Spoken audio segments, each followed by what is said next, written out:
Hello and welcome to Romantic Podcast, where we celebrate romanticism through passionate people doing incredible things. Hi, I'm ready for my close-up, Mr. DeMille. Hi, I'm Trey. Emily will be with us next podcast. She's off being a phenomenal educator, and I'm really jealous because those people are going to get a treat of an education. Our guest tonight is an educator in his own right. He's an accomplished graphic artist and designer, photographer, artist, and illustrator. His art creates connections and conversation and gives insight to his personal connections to the Catawba Nation. I am so honored and so delighted to be able to call this man a friend. Please help me welcome to the podcast, Alex Osborn. Yeah. Thank you, thank you, thank you, Well, welcome. thank you. You And know, I'm I've always wanted to introduce myself like Trixie and Katya. Like, hi, I'm. Would you like a box of crackers? Alex Osborn. That's between her and there's somebody that's over in Australia that kind of does the same thing. Yep, I don't remember her name, but it's just that random turn at left field and I doing love that it. introduction. Uh, do you want to take a stab at it and introduce yourself that way? uh, let me think. I did good to do the box of crackers, and now I have to think of a different one. I Hmm? don't know how they do it. Um, yeah, I think I'm out. I think my brain. That's Hi, fine. I'm. Would you like a box of crackers? Alex Osborn. Oh, well, Tanaka, Alex. Tanake. And hi, Sandra. Uh, Well, Alex, one thing you and I have talked endlessly, not on the podcast about arts and those sorts of things, and I have gotten to know you so well as not only a friend but also as an artist, and been able to see some of your work. And I'm honestly really thrilled that we're able to promote you on this podcast here. One thing that I would like our audience to know, first off and foremost, how did you get started getting even into art itself? um, that's a really good question. And like I think that there's this super cliche answer of like I've been drawing as far as I can remember, and I think that that's a little bit true. But one thing that I would give a little bit more credit to is like the finding yourself portion of that, because like as a kid, you know, drawing an ocean scene with like fish and little scoopy water waves, that's like I think that's something that a lot of us can identify with. But then in terms of starting to claim art as like part of your identity and creating art as part of your identity, that takes a little bit more work. And I think that has been, it actually, I've been on like these like stepping stones because I'm involved in a couple of different things. And the biggest through line that I think that I can think of is photography. Actually, Mhm. when I was a kid, I loved cameras um, and film, and like I had a little. I don't know if you remember these, but I had a little like Polaroid camera that instead of doing like the square or rectangular sheets that we're used to, Yeah. it like you pulled it out and it was a sticker. And Yeah, so yeah. I had one of those, and like I was absolutely obsessed with it because it would develop in like 5 minutes. And that got me thinking about like I always wanted to play with my parents' cameras. And um, I eventually got my own camera, and I had like disposable cameras and all of that stuff. And it's only been like over the past couple of years that I realized like that was a real interest of mine as a kid. Like it was just kind of normal to me. Like I just liked cameras. And then as I got older, fast forward to like 18, 19, whatever, I got my first like not quite professional but like serious camera. Mhm. Um and that was when I started to notice more of the other elements of what I do. So I really like to edit my photos, and that kind of led into some more design aspects. I like to draw things, and I've always kind of liked to draw things ever since I was in middle school. But over the past 5, 7, 10 years or so, I've kind of started to notice more how those things fit together. And I think that's a really long way of answering your question, in that like it's been a lifetime's experience to figure that out. Does that make sense? I hope. Yeah. No, that we like to ask that question because it's sometimes taken people quite a while and sometimes their whole life to get where they are. We Hmm. had a guest a couple of episodes back that really didn't start getting truly into deep dive photography Hmm. until his 40s, early 50s. Oh So yeah, for sure. the journey into art is never always linear. It's like you said, it's a journey. Yep. It, it's a meander or a hike. You kind of go this way and that and figure it out as you go. Um, I'm sorry to say, can you remind me of your original question though? No, how did you get into art? You answered it. Okay, good. Yeah. I think I would just tack on though that like in the past 5 or 6 years, I've really had a couple of opportunities that have allowed me to explore and dedicate time to exploring specifically this part of myself. And that has really allowed me to figure out those connections a little bit stronger and develop that a little bit more. Mhm. Um, and so I think like doing that as my day job and within my community and for different projects has really allowed me to get into it that much further. And that's one thing that I've been really excited to see you do is be able to do that as your passion.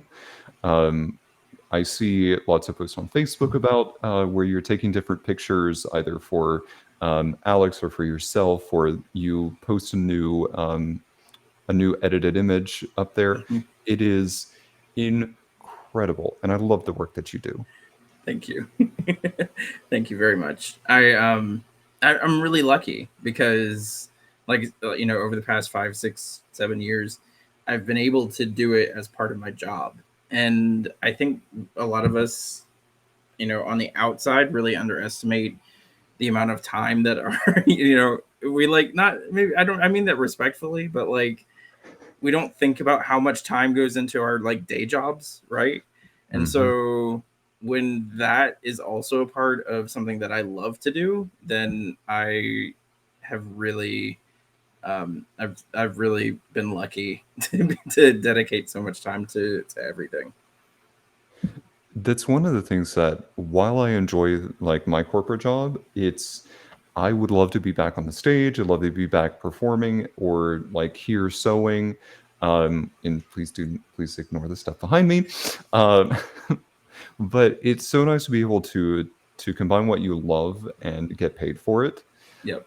Um, the one thing that I've noticed is that while you've talked about kind of connecting the threads of your life together and finding how these different pieces of art intermingle with each other, that's the one thing that I've always admired is that you do so many kinds of art. Um, is there a particular medium that you're either wanting to divulge more into, or is there a medium that you haven't yet explored that you'd like to?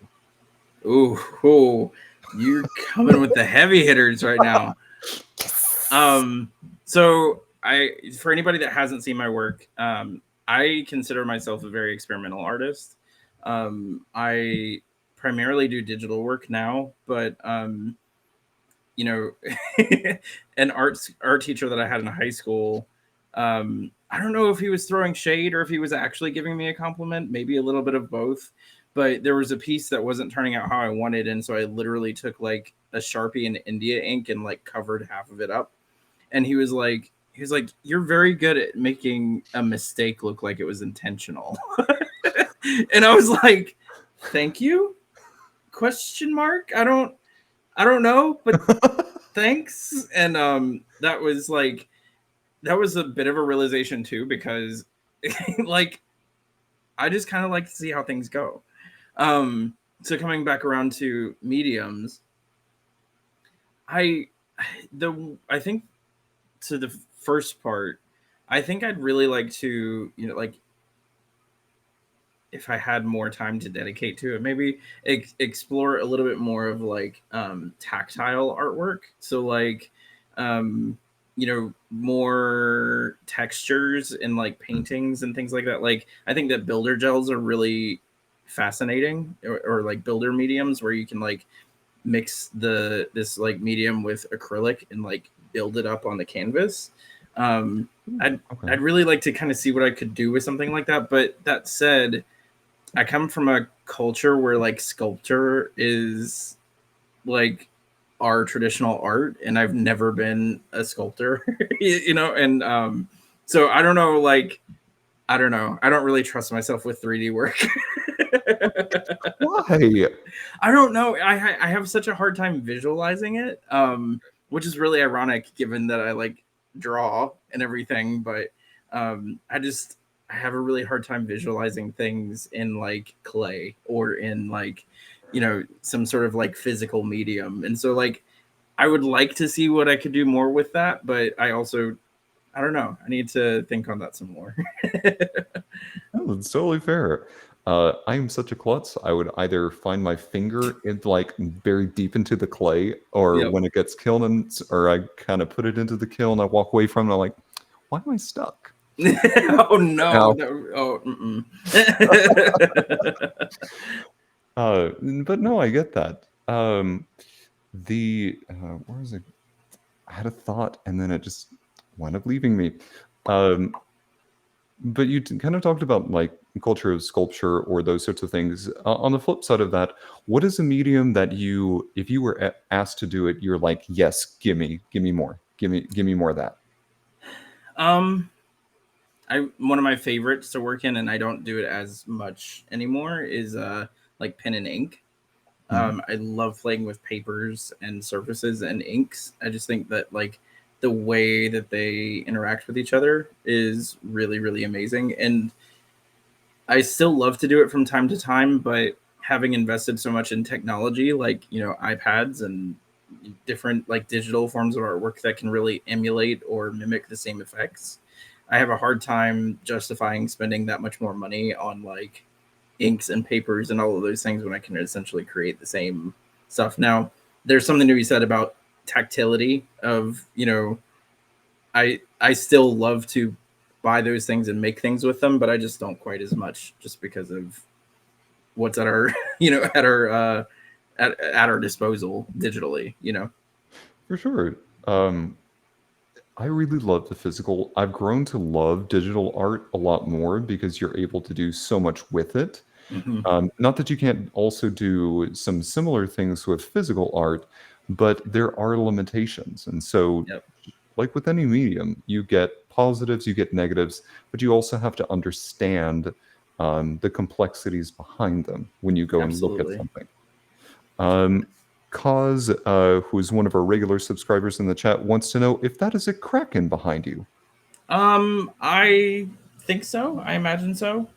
Um, I bought this off of Society 6, and I don't remember the artist. I'm sorry, but I have always loved like octopi and tentacles, and I loved the colors, especially with like my room being blue, and then having like the oranges and reds. I just think that's a really neat color combination. So it's been up there for literally probably a decade and a half.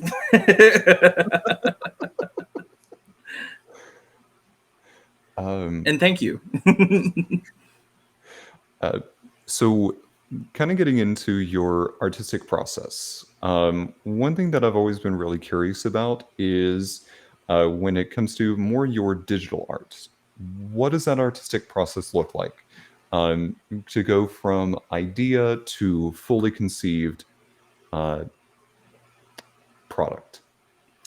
um, so I think I'll start off with I am not a person that draws every day. I mean, I technically do because of my day job, but like in terms of creating pieces or working on paintings, I really work on them when I'm feeling inspired. And I still don't really know what to make of that because I had a couple orchestra teachers growing up that like swore by practicing every day. And I think that that's really, really good, but I think like it looks different for everyone, right? Mhm. So a lot of times I personally have to have a purpose. That conceptual needs to either be an idea that I'm particularly attached to, Mhm. or a project that I've either been commissioned for or asked to do in some sort of significant capacity. Um, and then I get very traditional with it, I guess, even though it's digital, and I start sketching. I've always started off of sketches, and um, with digital work, your composition can kind of change as you go, which is really helpful, especially, it's incredibly forgiving rather than like, acrylic drying or, you know, mixing or anything like that. So that's helpful. um, and then really the drawing or painting or graphic um, evolves, like, and that's like one of my favorite things to see, because like I can have an idea of how to plan it out, but then until I see it, sometimes like it's going to change significantly and become something completely different. I'm working on a couple pieces now that have really taken that to in a very real real way, because um, it started out as like one sketch, and then the finished piece looks almost nothing like it, and it's not a bad thing, but it's just there's this evolution process of like developing the idea and developing the image. It's pretty cool to watch, even though I'm the one making it. I definitely get that. Watching something like we've talked about, and I'm posting endlessly about the Renaissance costume that I'm making. Yes. It's funny to watch something go from this is an idea, it feels like you plucked it from your head, Yep. and then you kind of put it down onto paper or put it down onto fabric, pattern, what have you, whatever your medium is. But one of the funniest things to kind of watch is I will get to a point and I'm like, great, I'm ready for this next step. I don't like this. I don't like All this. of that. And then you go, I want to add a collar. I want to add this. And just all these little things that you start kind of, Where's my stitch ripper? where, where is it? I so I feel like a madman because I'm changing the design like every couple of stitches, but then it turns out the way that I want it because what I had originally, things come up that we don't always anticipate. I very much have that same feeling with artwork. Um, it You don't really know how it's going to go until it goes. You don't really know how, you'll know it when you see it, and so I think that like employing, in your case fabric, in my case like digital illustration tools and things like that, you have all of these tools at your disposal to like coax the image into being. Mhm. And that's like such a mystic way of saying that, maybe, but um I think it's really fun because it's right whenever it's right. Like that's I always kind of thought of like, well, when do like, to myself, when do I know when a painting or a piece is finished? And it just feels done. You know what I mean? Like there's no like definitive answer to that, but like I've done pieces where like I put it down to work on it later and I pick it back up and I'm like, oh, this is finished. And so like Yeah. it's an interesting conversation of like knowing when you've hit that mark of satisfaction. And I wish that I could ask, like, when are you ever truly satisfied with a project? But I think it changes daily. You can Very look at much. something with two different perspectives and have two different answers. Yep, for sure. Kaz gives another perspective, saying, or that moment where you think it's finally finished and you realize you absolutely hate it and tear it completely apart. Oh yeah, 15 years of building on a Ren Fair outfit now in pieces, but I'm happy. So going back to that story I was saying about in high school, like it felt like it's very, when I get that level of frustrated, it's very satisfying to take a bunch of India ink. And for anybody that might not know what India ink, it's one of the darkest inks you can get, like staining wise. And so it's very satisfying to just like splash that all over something, or like really carve in some lines with it, because it's there and it's, it's permanent. And I think that that like kind of is a good lesson in change too, because like, I had this whole thing planned and then it's not going that way. So learning to adapt with that is really satisfying too. It really is, and I love that you're able to adapt to that. Not many artists are, but I think it's a sign of like true versatility is being able to kind of roll with punches and go, okay, well, here's what we're going to do moving forward, and keep Yep. that creative process going. Um, Something that you had mentioned a moment ago was that you sometimes get commissioned for works, and I am so thrilled to have been there for the unveiling of one of those. Yes. Um, so, one, I'm going to ask, what is it like to get a commission for someone to come to you and just say, "We want you to create something for us"? Um, so this is where I kind of just want to give a disclaimer in that like I've been extremely fortunate. Like I will take credit for my work. I'll take credit for the work that I've put into my work, if that makes any sense. But I have absolutely had relationships with people that have provided me with opportunities that are kind of hard to come by, I think. And you can call that fortuitous, you can call that, blessings, you can call that, there's a number of different ways of framing that, I think. But I am extremely grateful to a handful of people that have really seen something in me and given me the opportunities to share my artwork and um, just stories and things like that. Um, and one of the opportunities that came around was actually with the Charlotte Museum of History. They heard, I believe they heard about my work through the Native American Studies Center. I was an artist in residence there in August of 2021. The Native American Studies Center is part of the University of South Carolina at Lancaster in South Carolina. And they had a series of artists that were traditional because I am Catawba and I grew up on the Catawba Reservation. Um, and up until me, all of the artists in residence had been traditional artists. So our work is pottery. We have a very specific pottery style and practice that has been consistent for about 6,000 years. And it's the only pottery like it in the world. Um, and so everyone before me had really done pottery or basketry, or I think there was another one that was storytelling too, in with it. But I was actually the first contemporary artist in residence. And it was kind of fun because uh, we did it over Zoom a lot of times. There was actually a physical painted component to the whole thing, but we can talk more about that in a minute if you want. Yeah. But it, as COVID was raging, I was able to do like this artist in residence remotely, and that was really fun. Um, but the Charlotte Museum of History approached me because, and that's in Charlotte, North Carolina.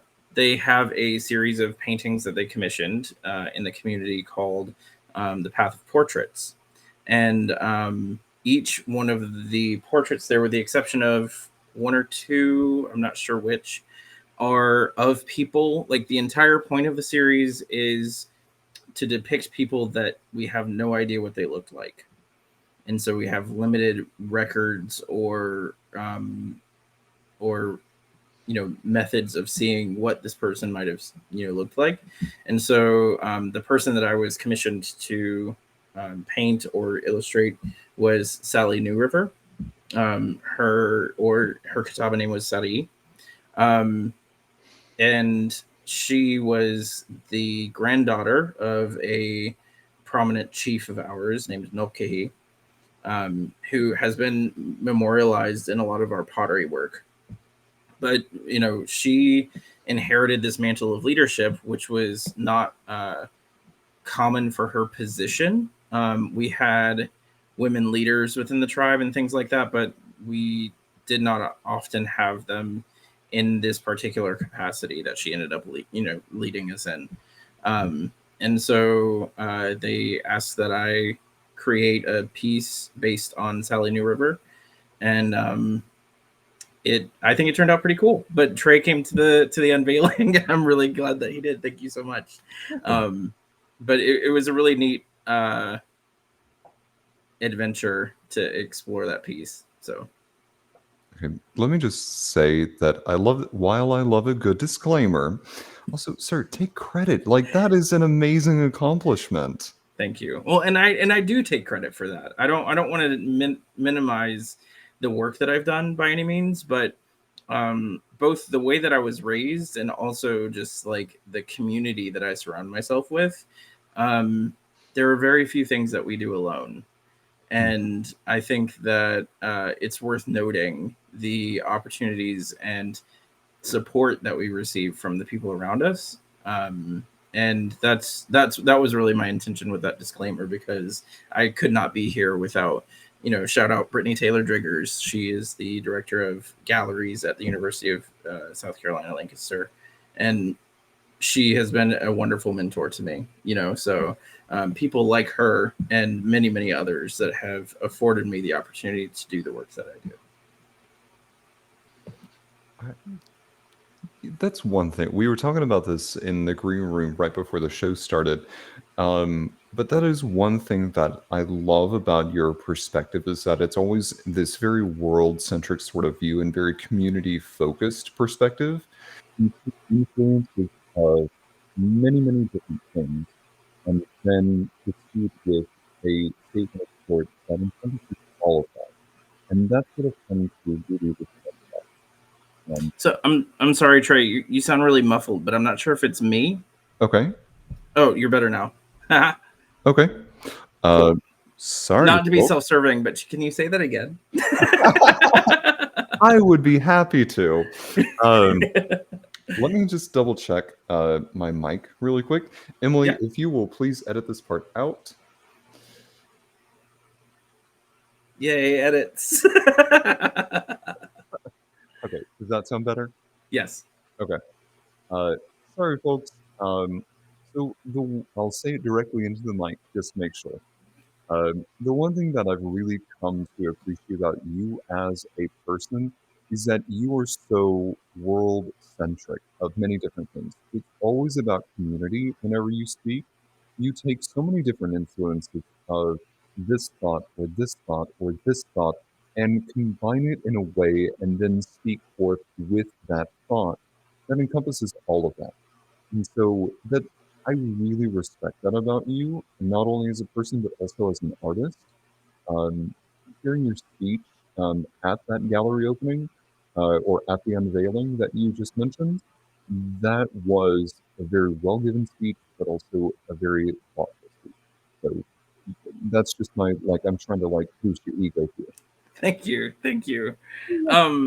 That community has been really important to me, not only as a member of the LGBT community, but also like as a Native American. Mhm. Our something that I've learned is that our perception of what community looks like is pretty different from um, the your society within the United States. And I think that that's not to again dismiss community that is within the United States outside of indigenous tribes or anything, Mhm. but our sense of family and our sense of community and purpose within that can sometimes be a little bit more community reliant. I think that's like historical and like not generational, I should say, Mhm. because like my ancestors even recently had to depend on each other for survival, um, and that very much impacts how I think about all of these things. And I'm really grateful for that too. And honestly, I'm honored to be here. I'm honored that you were there. I'm honored to have participated in the Path of Portraits series. Um, and that's actually another one of like my personal core values is gratitude. So I think that it's important to, I think that like those things together, or it becomes really important to acknowledge that, like I said, we can't do very many things alone. And it's really neat to it makes me feel good to acknowledge the roles that other people play, like this one, having me here. So Yeah, thank you. welcome. Well, thank you.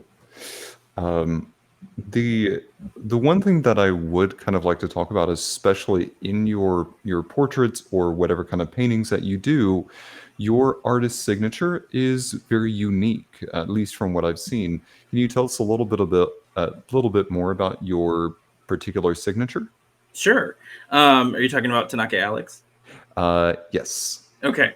I do also want to acknowledge Sandra. Thank you for looking it up in Queen City Nerve. That was like the coolest thing for it to be on the cover and everything. So shout out to Queen City Nerve for being awesome too. So that was a really neat experience. Um, my handle or signature is Tanaka Alex, and it's actually um, kind of an inside joke. um, so there is a movie from the 80s. I don't remember the exact year or anything, but it's called Smoke Signals. And it is, if you ever want to understand native humor, that is the movie to watch. Because, now we have Reservation Dogs, which is another really good example of like some native humor, but there's some undertones of like gravity with with Reservation Dogs. I also think another one is what was it? There's one about a casino, and the name is escaping me right now. But so in the 80s there were smoke signals, and one of the jokes is, "Hey Victor, sorry about your dad." And it's really kind of a dark joke because Victor's dad was an alcoholic and ended up leaving his community, kind of running away from his problems. Mhm. But it's become like a common recognizable thing within native communities to say, "Hey Victor," like that's the recognition. And Tanake in Catawba means hey.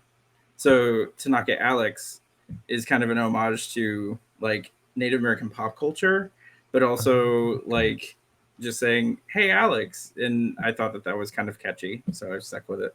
I love that.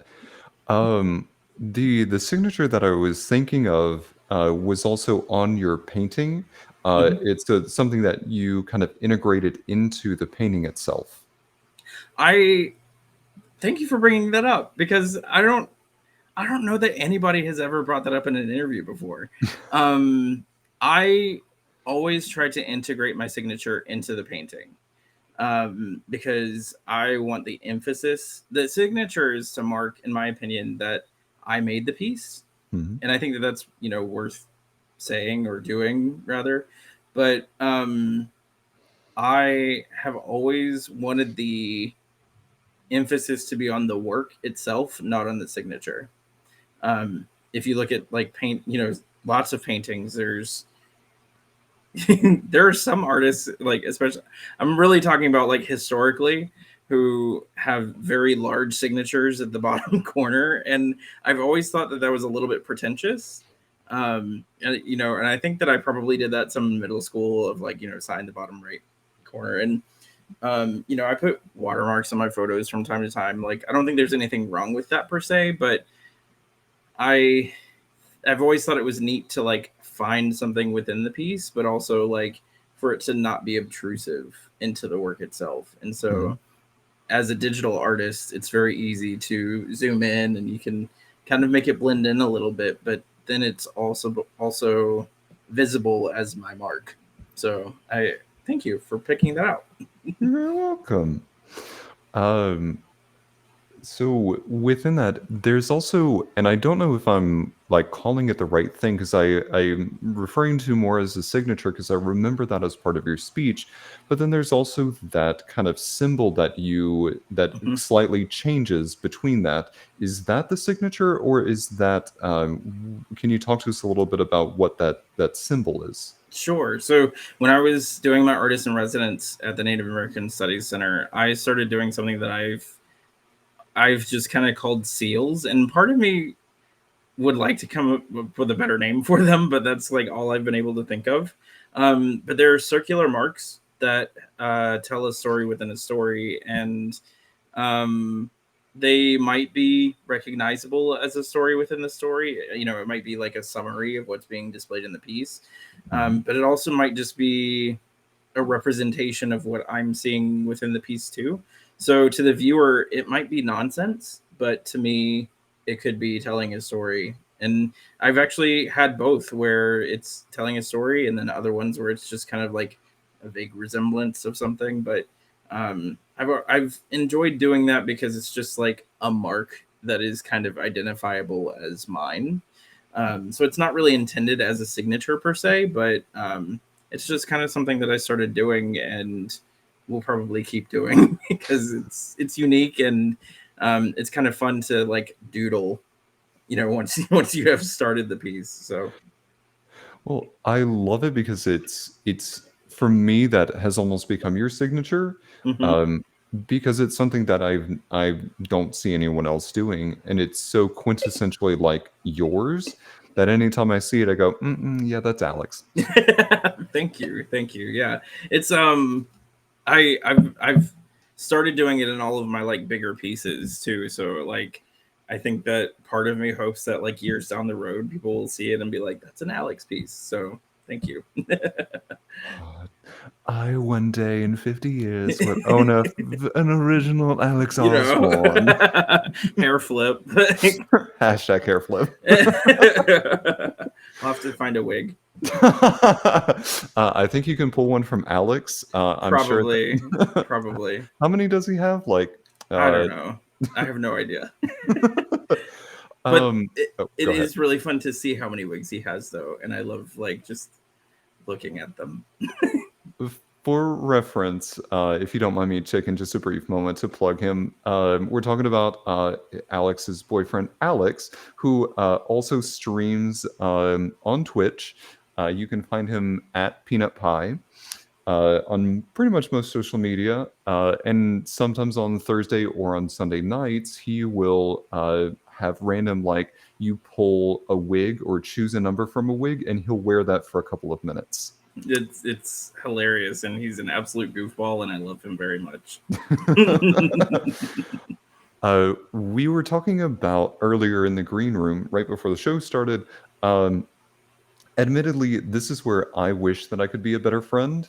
Um, because before I moved to Charlotte and before I met you, I really didn't know that Catawba culture was still up and thriving today, much less that there was a Catawba nation within driving distance, like reasonable driving distance of me.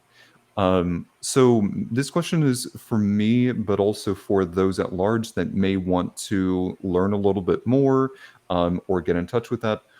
What are some ways that people can become more educated about the Catawba Nation? So we have a cultural center, and it is on the reservation itself. Um, it's about 15 to 20 minutes outside of Rock Hill in South Mhm. Carolina. And that's probably one of, I mean, we are the authority to tell our own stories. So um, I think that asking those questions in a very respectful way is a really good start. Looking at the materials that the Cultural Center has online, you can visit them online by going to catawbaculture.org. Um, it's CATAWBA, Catawba. um, and so that's a good start. Another one is, you know, if you are close or visiting the area around Charlotte, then you know you can come and visit the cultural center itself. That's a neat experience. um I think that's probably a good place to start. um and then just like kind of being aware. One of my favorite like sites recently has been native-land.ca because it actually maps um, the lands for indigenous peoples throughout the North, and I think it's North and South America. I know that it's North America. But it kind of shows you where the ancestral lands of different indigenous peoples are. Um, and that, I think just like being aware in that sense is like a good first step. Um, because like you said, you know, I have known so many people that are like, oh, you grew up on the reservation. Well, and then I'm like, yeah, yeah, yeah, and they're like, you know, well, you know, where is that? And when they learned that, about where I grew up and how close it is to them, it's just, it's I've seen a whole lot of different reactions, like in terms of like, what is it like there? People have, a perception of what it looks like. A lot of times people imagine teepees, and my people didn't even live in teepees. So, teepees are plains Indians and tribes in the Midwest United States. Mm-hmm. Um, my people actually lived in bark huts called wigwams. But like now we live in houses, we live in the community, and that actually comes back around to my artwork too, because part of why I went in a contemporary direction is because I wanted to show that the artwork and experiences that we have and make Mm-hmm. today are relevant for today, and not just like in a history book. I love pottery. My great grandmother was a potter. My Mm-hmm. great great grandmother was a potter. Like, I come from generations of people who make our traditional art, but it also wasn't always viewed as art. Mm-hmm. But that is part of their experience, and while I want to educate people through my work about their experiences, um, I think that it's really important that someone of my generation helps our generation and like our community understand that we are still here, and that's kind of like when you see people wearing t-shirts about "we are still here," whether it be for pride or for um, Native American heritage or any sort of ethnic heritage. I think that that's a very literal message about that. I agree. It's again, it's sometimes my own ignorance for I'm very ignorant about some things, I will admit, but having that humility of which to say like, that's my ignorance, let me learn more about it. I think kind of opens the door for that. And what it seems like is your artwork is helping to bridge some of that gap. And it's helped me go, oh, wow. Um, wow. Okay. Let me learn more about this. And it's incites these conversations about things. So being a conduit of a conversation for these kinds of things is really a very interesting place to be. You're right, and it's always fascinating what people say, because I've heard people say really things they should have thought about more. Before it came out of their mouth. Yes, yes, but also like I've heard a lot of like epiphanies and realizations and things, and so I'm really grateful for that. I always want my work to tell a story, whether it be design or illustration or photography or something like that. I think that we all Mhm. have stories to tell, and I think that the validity of our stories is not diminished by the exceptionality or validity of someone else's. And so I think that's also really important to remember and consider. Mhm. um, I also just want to say, I think acknowledging our ignorance is not a bad thing, and I think I commend you for phrasing it that way, because that's not easy. But also, as my friend, you've done an excellent job of educating yourself on those things, especially coming from a place where you didn't know before. So thank you for doing that. And that is an example that I think that is provided to the people around us, that I think Mhm. is really important too, and we need more of that.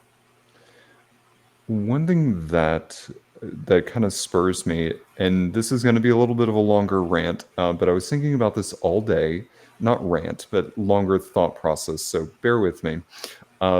Emily, my co-host, a couple of months back had posted something where a person of a like Indian culture, and I do mean of Asia, India culture, was putting together this particular garment with hand stitch process, hand stitched beading, all of this hand dyed fabric, and it was like this very, very well done and very artistic sort of thing. But the post about it was talking about how this kind of art was diminishing quite a bit, at least being promoted in that culture in favor of more contemporary garments or contemporary sort of artistic things. One thing that what we've kind of hinted at is that some of those things are starting to get not noticed or ignored. So, what are some ways that we, as non Catawba people, non Native American people, those who have not grown up on the reserves, how can we help promote and preserve the artistic culture of these different particular nations? Great question. I think the education piece that we were just talking about is really vital. I think just knowing and being able to share respectfully that either A, you have questions, or B, there are other cultures around you is like the first step in including the narratives and conversations that we need to be having. Um, I, there's a joke at one of the directors at the Native American Studies Center has said for a very long time that um, we have had anthropologists and many, many, many people, professors, people of academia coming through and saying, pottery is a dying art. We have to preserve it. And they're gone. And we are still here. And so, like, that is not meant to be shady or to poke fun at your question by any means. But Mhm. um, I think that, like, the preservation of our cultures has to be A, through respect, and B, through, again, education. We have to know about it in order to preserve it. I can't speak for all of my people, but I Mhm.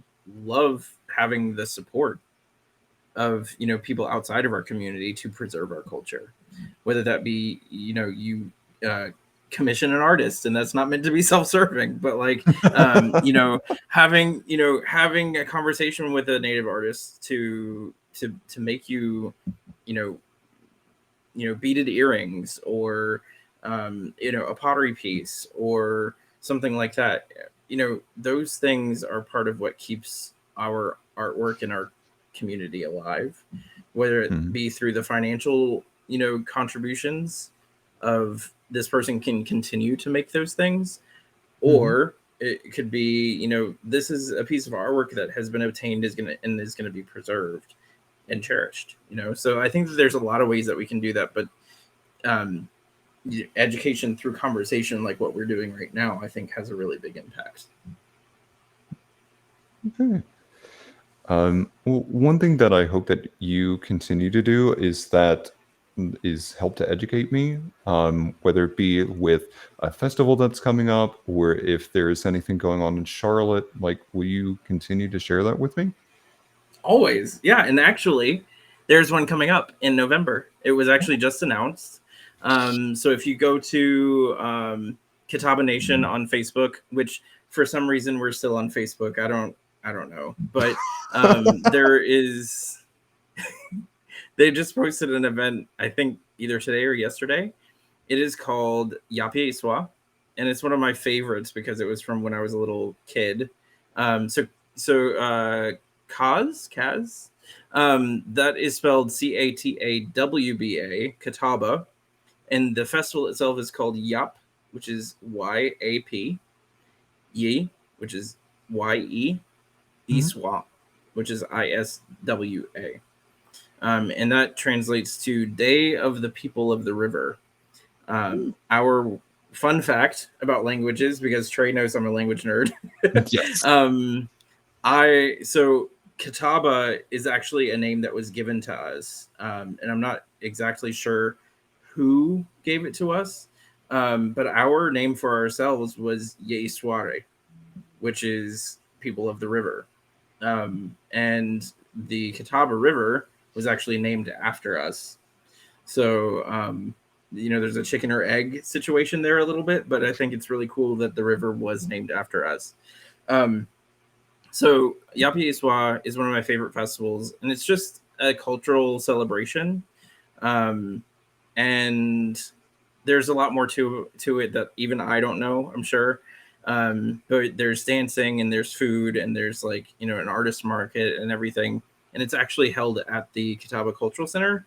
So check it out on Facebook. They will, I'm sure, announce details and updates, but it's open and welcome to the community. and it's like one of my favorite things because I would always get roasted corn, and we we call them Indian or Navajo tacos. I'll explain what that is in a minute, but it's one of my Okay. favorite like native dishes. So Kaz, and I'm sorry if I'm saying your name wrong. um, a powwow is different. A powwow is a meeting of nations. So it was specifically to negotiate and trade and things like that. So this would not be a powwow. It's similar to a powwow or what people think of as a powwow because modern day powwows have become about markets and food and dancing and all of that. But this one is specific to Catawba practices. There are things like you'll still be able to see like dances that have been borrowed or inherited from other tribes, and I normally that's not something that we would like discuss within certain contexts, but powwows really brought about the sharing of dances and different like art styles and things like that. So there are some that have become a lot more prevalent from tribe to tribe. um, and so you'll see things that are specifically only Catawba, but you'll also see some things that have come from other tribes too. And it's different from a powwow still because the people that will be representing those things will only be Catawba. Whereas at a powwow, you would see different drumming groups and dancers and everything from a variety of different tribes, and like competitions and things like that. So, Navajo or Indian tacos, they were um, so when rations, from what I understand, when rations were being passed out to different reservations, the Navajo actually developed something called fry bread, and the Navajo's name for themselves is Dine. So that's and I'm sorry if there's anybody that is Dine in the audience. I'm sorry if I'm mispronouncing. But they developed something called fry bread, and that's actually another reference to smoke signals from earlier, because there's a shirt called that says fry bread power because it's just absolutely the best thing ever. Um, if I were to explain it, it's kind of like if a funnel cake wasn't sweet. Um, Ooh. and so you can put anything on it. You can put powdered sugar and make it sweet, or honey and jam and things like that. Or you can put chili and taco toppings on it and make like a taco, and Oh, it's like the best thing ever. The okay. best fry bread I have ever had was actually made by a Mohawk woman, and she is absolutely phenomenal with it. I don't. She uses a family recipe, and it's like thick and fluffy and just grease everywhere, but it's like the best thing that you will ever put in your mouth. So, Okay, I'm hungry. sorry about it, but there will likely be fry bread at the festival, because that went from the Navajo and through powwows and different festivals and different exchanges and everything that spread to other nations, and so like almost every tribe in the United States and possibly Canada, I'm not sure, makes some form of fry bread one way or another. And there's like you said, Kaz, the aunties really will debate the recipes and things like that. But absolutely, absolutely. Um, the reason I wanted to kind of poke your brain about that is one, you talk about being part of a community and being very community focused, but you're also an assistant curator at the Native American Studies Center down in Lancaster, South Carolina. So you have done a couple of things, and so I felt like you'd be a nice educator for many of those topics. So thank you Thanks. for indulging us. Yeah, I love to tell stories, and I think that that's been something I've learned through my work there. I do a lot of support behind the scenes from like a design perspective and kind of an input perspective, but um, working with the other assistant curator, her name is Sharon, and Brittany, the director of galleries and collections, has been really educational and eye opening in terms of like how we talk about these things, and I'm really grateful for that. Good. Now, you talked about it earlier in the podcast. Now I want to switch gears to something very fun. I want to talk about your love of photography. Okay, all day, every day. Yes. So one thing I really want to know, when you go to take photos, Mhm. what are some of your biggest sources of inspiration? Um, I think um, it's similar to how I approach like an illustration or a painting. I Mhm. usually like to have a reason, and whether that be a reason that has inspired me or something, or it be an event or some kind of function, I really like to experiment with it and see just what happens. I actually learned on film, which can be surprising to some. Mhm. So you know that it really informs um, the way that I approach photography and how I approach like storytelling through pictures. I also think that like there's something to be said um for like documenting things with photography. I think Mhm. that like that is something that is like kind of an inherent part of the art form, whether you're doing more contemporary or modern photography, or if you're doing, really archival work. There's kind of a blend between all of that as an inherent nature of the work, I think. I'm so See, rambly. no, you're not rambly. You're again, it's that world perspective of things. I was expecting one answer, and then you gave me like this very well thought out response to something. Like, man, it makes me want to go back and like rethink my own responses to this. I feel like that's a good thing. It is. It's just it. You have a talent that I wish to emulate. Thank you. Um, the other thing that as an artist, I'm sure that you have been given so much feedback about your art. So one thing I'm kind of curious about is, how do you deal with feedback, and how do you decide what to listen to and when to tell somebody politely to go take a long walk off a short cliff? I have a really funny story about this one. But I will say that it has been a learning experience to learn how to take criticism. My favorite thing that I learned from art class in high school um, was about compliment sandwiches. Hmm. And I always think that like feedback can be given in a constructive way or in a non-constructive way. And I feel like that's really the difference. Like I'm sure feedback can be given in like frustrating ways, but it also can be given kindly. And kind does not always mean nice. And I think that that's like a really difficult thing to process, both like for me, but also like for anyone who's learning to take criticism within their work. Um, I had, I had a heart-stopping moment a while back because I was working on a piece, and in one of the interviews about the piece, I had said something about a particular symbol, and I was approached by a very knowledgeable and uh, respected professor on about this symbol, and it turns out that I was wrong. And in that moment, though, she was an elder from my tribe, and she would probably hate for me to refer to her that way, so I'm not going to say her name. But she had the expertise that I did not, so that was a moment where I had to be the one to take a long walk off a short cliff, sort of, proverbially anyway, of saying, I was wrong. Let me see if I can get that corrected. Or, let me, and that's informed how I talk about that particular symbol ever since then. But I'm also really grateful that she approached me the way that she did to give that feedback.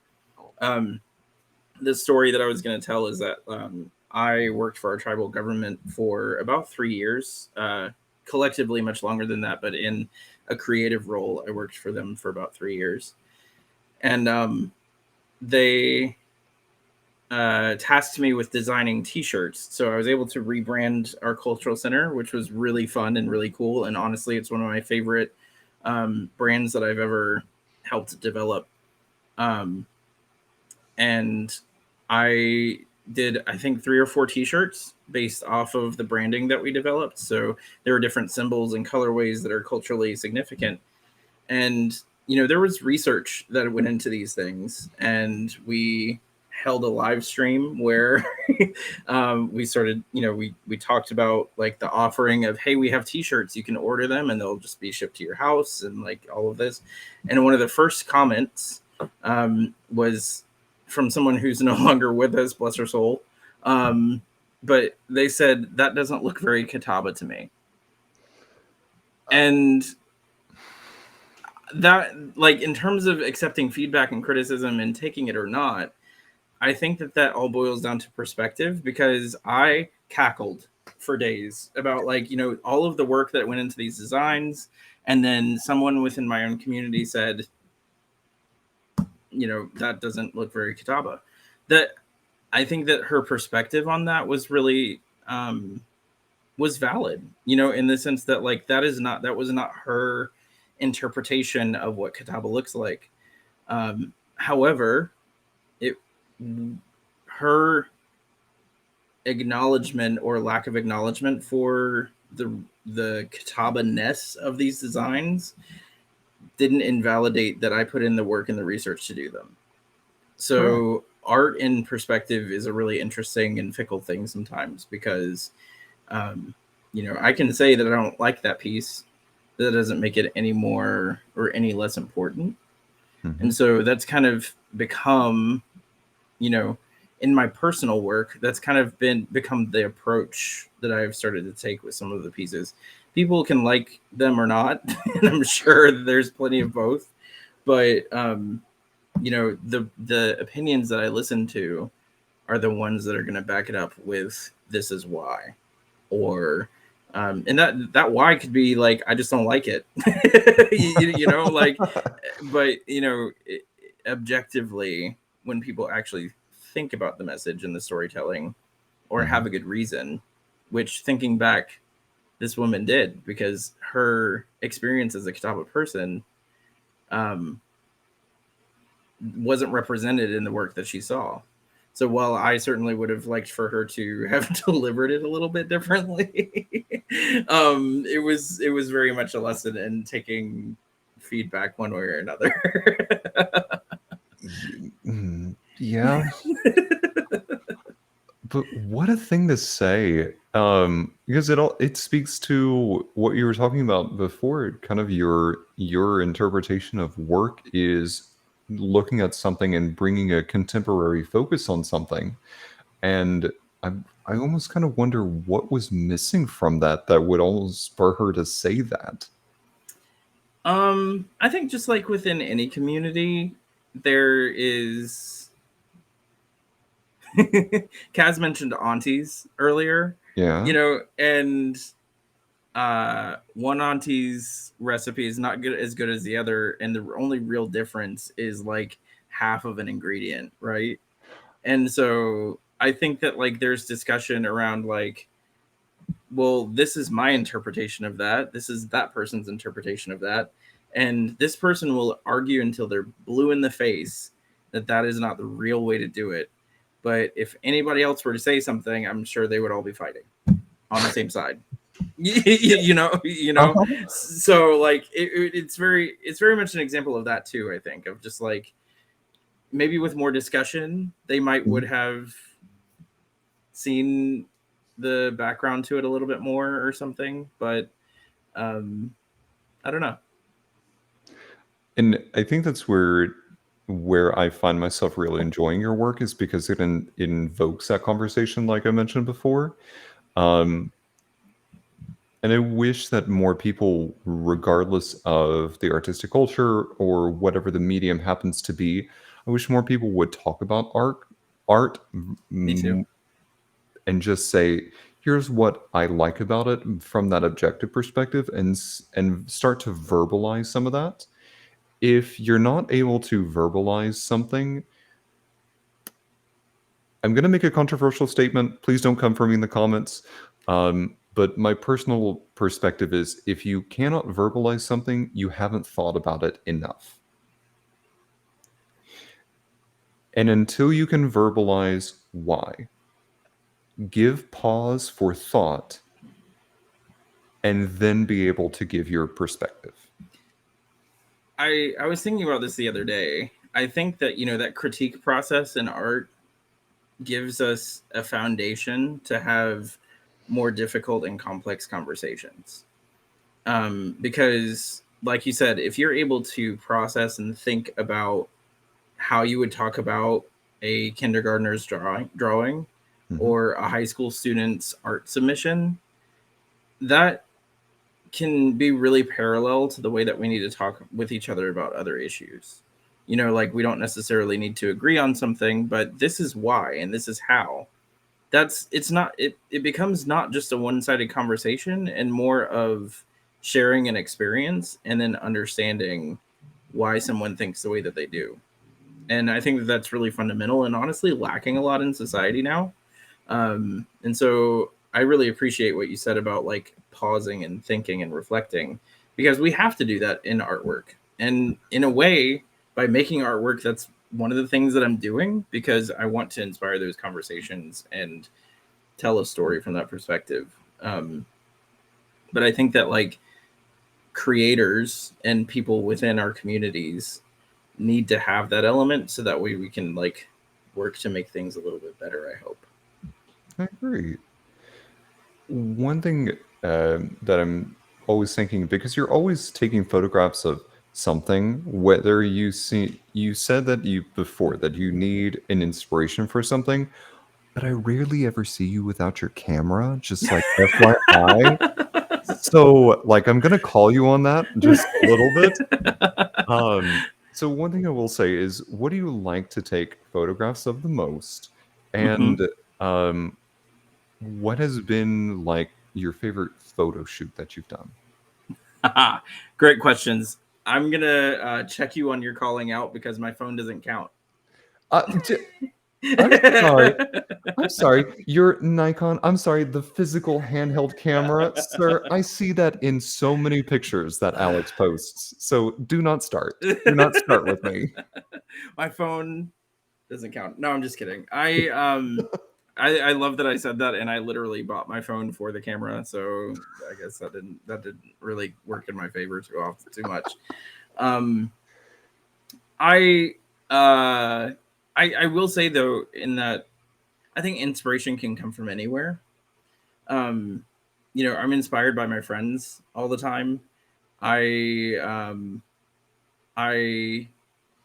inspired by other artwork that I see. You know, I you gave me the coolest compliment earlier about like drawing influence and perspectives from a lot of different places, because I think that that like is part of appreciating the world around us a lot. I love that I'm talking with my hands like a good queer. Um, um, but like I just think it's my when I'm using my phone to take photos, it can be, and I'm not trying to justify this by any means, but I think that like any of us, it's used like the best camera that you have, as they say, is the one in your hand.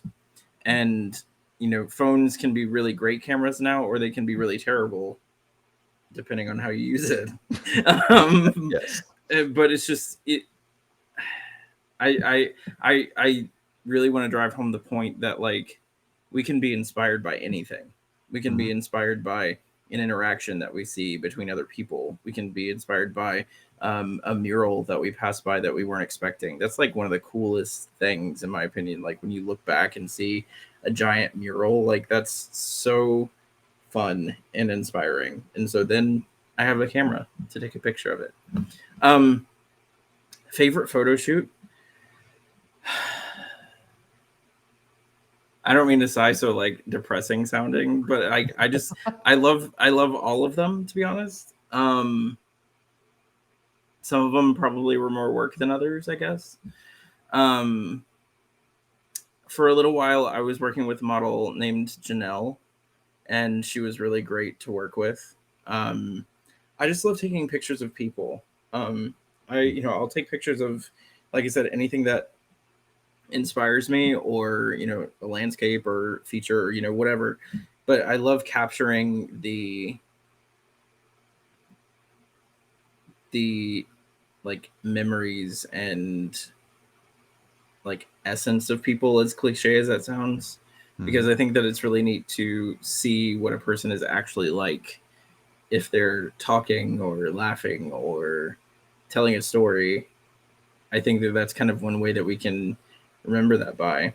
And people aren't around forever, but photos and pictures can be around for a very long time. And that's kind of something that I want to contribute to. Kind of got deep there. Yeah. See, back to that world perspective.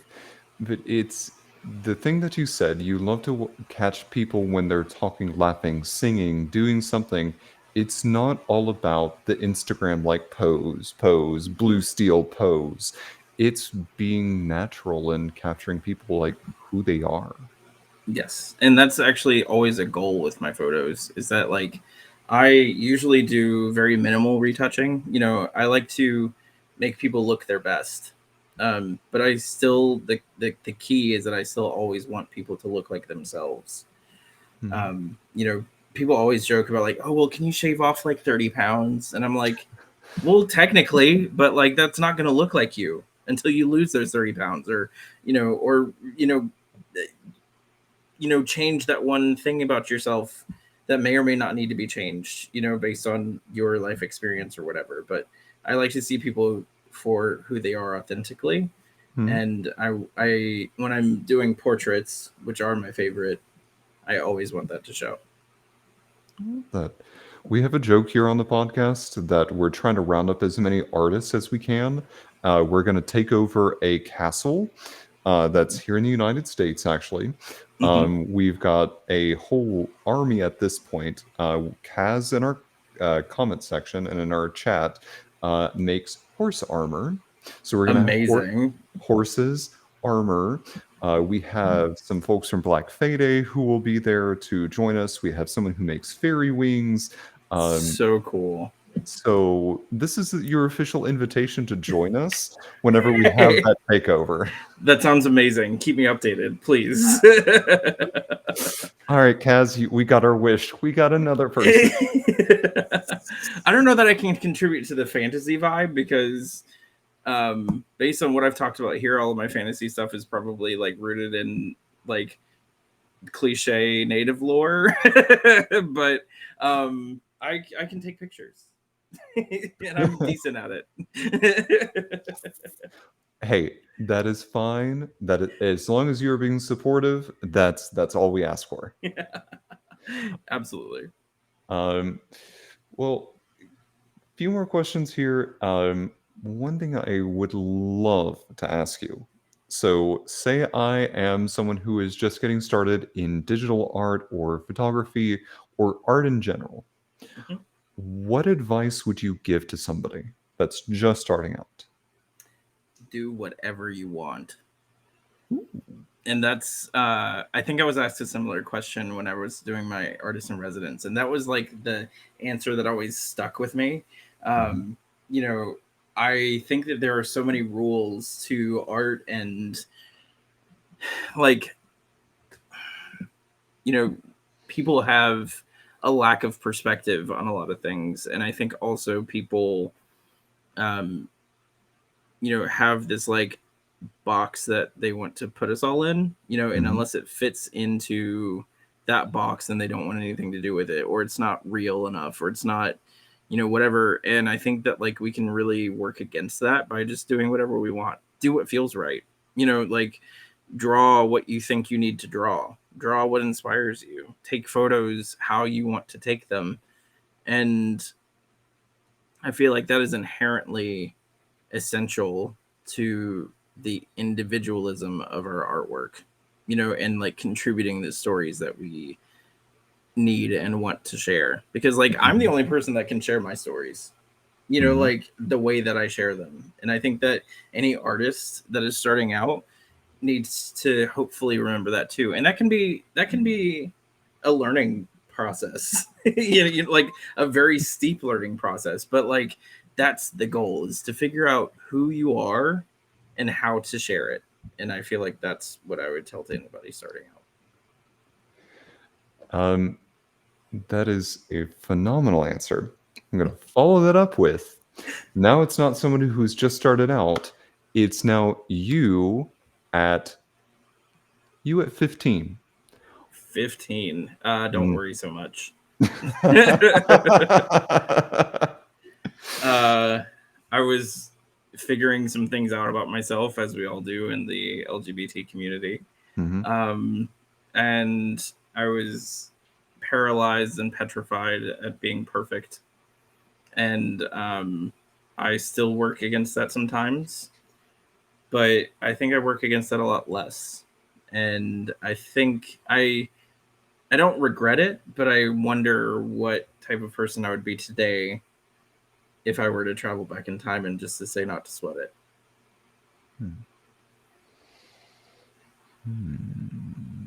I think I'd be absolutely feral, if I'm honest.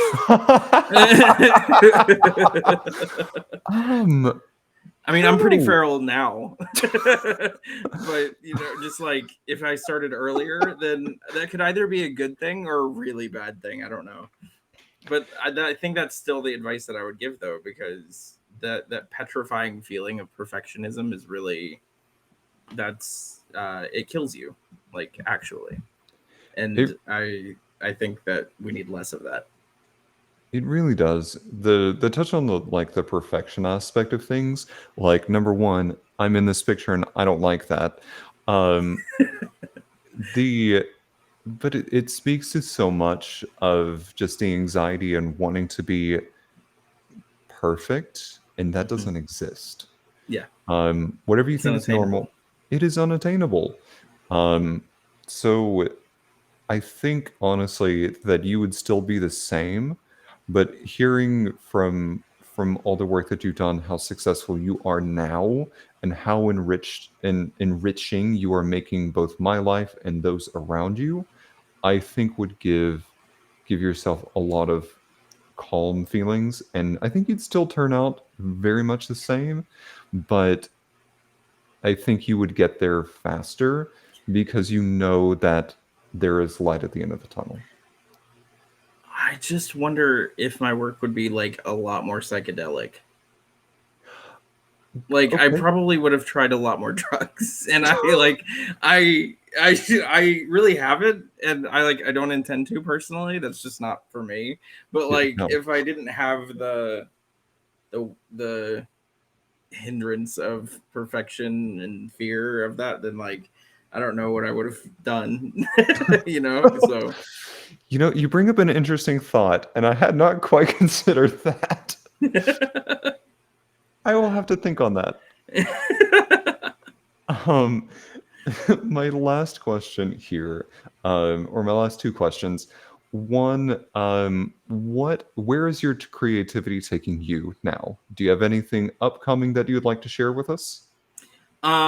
So I don't really have anything specific. Well, there's two things maybe. So one of them, there may be a gallery in development at the Arts Council in Rock Hill. The city of Rock Hill and our tribe has kind of a sordid past.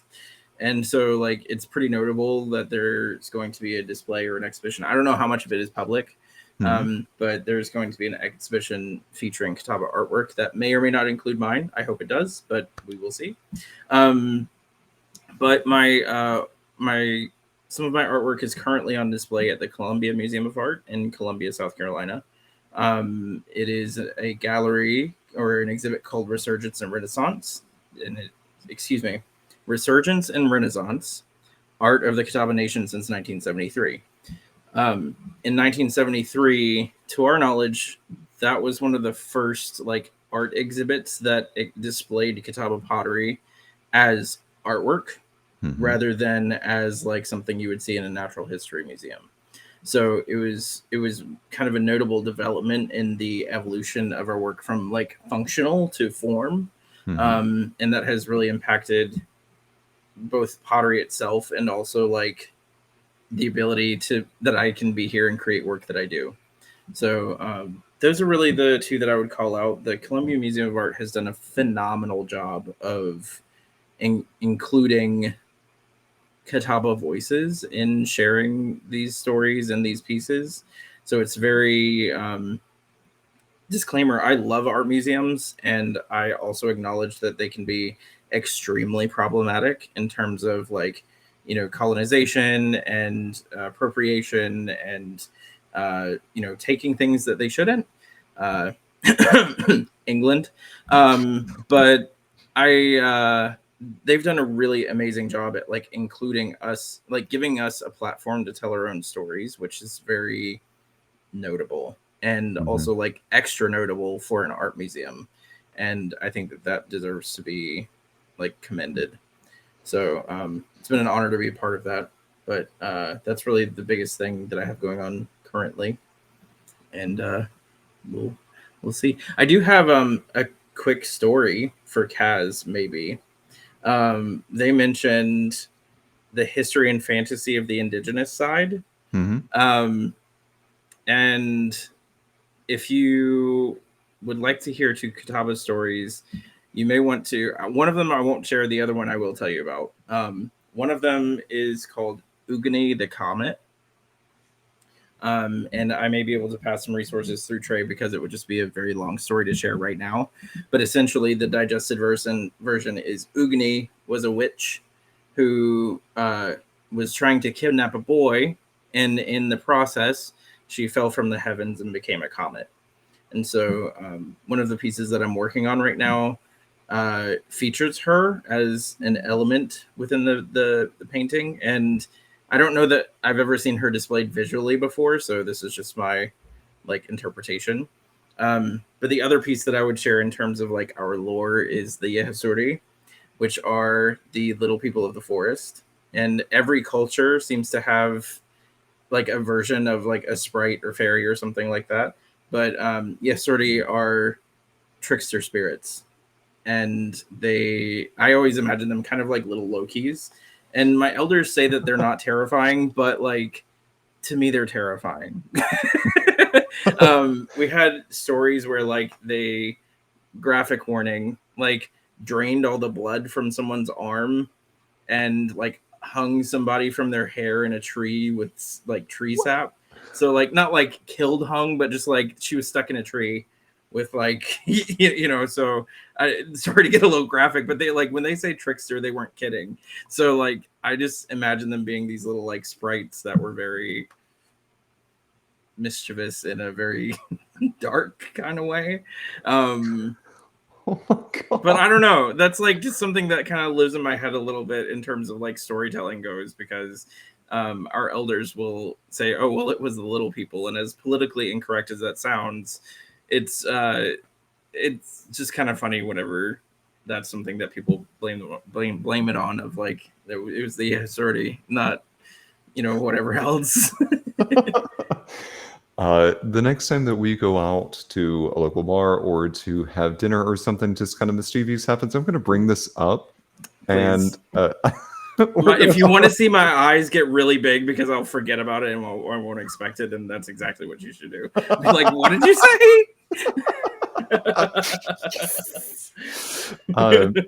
The last question I have for you tonight, I want to make sure that our listening audience is able to connect with you on as many platforms as possible. Where can our listeners engage with you the most? Honestly, I'm not super active on social media in terms of like, posting things these days, but I'm trying to do better. In terms of artwork, probably Instagram, which is just at Tanaka Alex. My website is also tanakaalex.com. So you can find examples. I'm actually working on updating that, like maybe right now, like after we get off of this. But you can find examples of my work there. The Sally New River portrait is there as part of my portfolio. That is also on display at the Charlotte Museum of History. It's a little gentle plug. Thank you, Kaz, for following me on Instagram. but yeah, there's also links to like my Instagram and everything through my website there. So yeah. So, and that is TANAKEALEX for both the website and for the Instagram. Alex, I am so happy that you agreed to be on the podcast tonight, and I am so happy to have the education and just your, again, that world perspective and artistic background for things. Also, I would love at some point for you to play the violin for me. I know we were talking earlier about maybe not as much anymore, but I would love to hear just like a little lick or two that would chef's kiss. We might can do that. Yes, beautiful. Well, as So oh, go ahead. in Catawba, we say how, Howell. which is thank you, but it's also like just thanks in general for the opportunity to be here. So how. Howell. Well, thank you. Um, and as we wrap up here tonight, I just want to let everybody know that this episode, along with probably every other episode, always and forever, is in memory of Joe Capone, our moderator, fellow comedian, passionate encourager, and greatly missed friend. You can find us pretty much wherever you tune into podcasts. For updates, announcements, and more, please follow us on social media under Modern Romantic. Thank you, everybody, and have a Catawba day. How. Bye, everybody.